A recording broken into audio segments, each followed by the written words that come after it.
കേരള വികസന അനുഭവത്തിൻ്റെ പ്രത്യേകത നമ്മുടെ വരുമാനത്തിൽ നിന്നും നീതിപൂർവമായ വിഹിതം നാട്ടിലെ സാധാരണക്കാർക്ക് ലഭ്യമാക്കുന്നു എന്നുള്ളതാണ്. ഉയർന്ന കൂലി, ഭൂപരിഷ്കരണം, ഇതിലെല്ലാത്തിലുപരി സർക്കാർ നേരിട്ടിടപെട്ട് വിദ്യാഭ്യാസ ആരോഗ്യ സൗകര്യങ്ങൾ എല്ലാവർക്കും ലഭ്യമാക്കിയിരിക്കുന്നു. അങ്ങനെ എത്രയോ ദശാബ്ദമായിട്ട് നമ്മുടെ നാട്ടിലെ സാധാരണക്കാരായ ജനങ്ങളുടെ ജീവിതം മറ്റ് സംസ്ഥാനങ്ങളെക്കാൾ മെച്ചമാണ്. ഈ ജീവിത നിലവാരം കൂടുതൽ മെച്ചപ്പെടുത്തുന്നതിന് കഴിഞ്ഞ സംവത്സരങ്ങളിൽ കഴിഞ്ഞിട്ടുണ്ട്.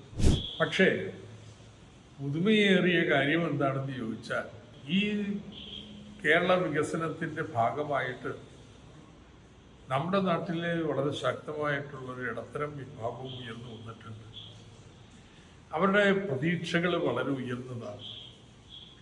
ആ പ്രതീക്ഷകൾക്കനുസരിച്ച് നമ്മുടെ സ്കൂളുകളുടെയും ആശുപത്രിയുടെയും സൗകര്യങ്ങൾ വർദ്ധിപ്പിക്കുന്നതിന്, നാട്ടിലെ റോഡുകളുടെയും ഗതാഗത സൗകര്യങ്ങളുടെയും വ്യവസായ പശ്ചാത്തല സൗകര്യങ്ങളും മെച്ചപ്പെടുത്തുന്നതിനൊക്കെ വലിയ തോതിൽ കേരളത്തിൽ ഒരു കാലത്തും ഇല്ലാത്ത വിധത്തിൽ നിക്ഷേപം ഉണ്ടായിട്ടുണ്ട്. കിഫ്ബിയിൽ നിന്ന് മാത്രം ഏതാണ്ട് 1 ലക്ഷം കോടി രൂപയാണ് കേരളത്തിൻ്റെ പശ്ചാത്തല സൗകര്യ മേഖലയിൽ നിക്ഷേപിക്കപ്പെട്ടിട്ടുള്ളത്. അതിന് പുറമെയാണ് ഏതാണ്ട് 65,000 കോടി വരുന്ന ദേശീയപാത.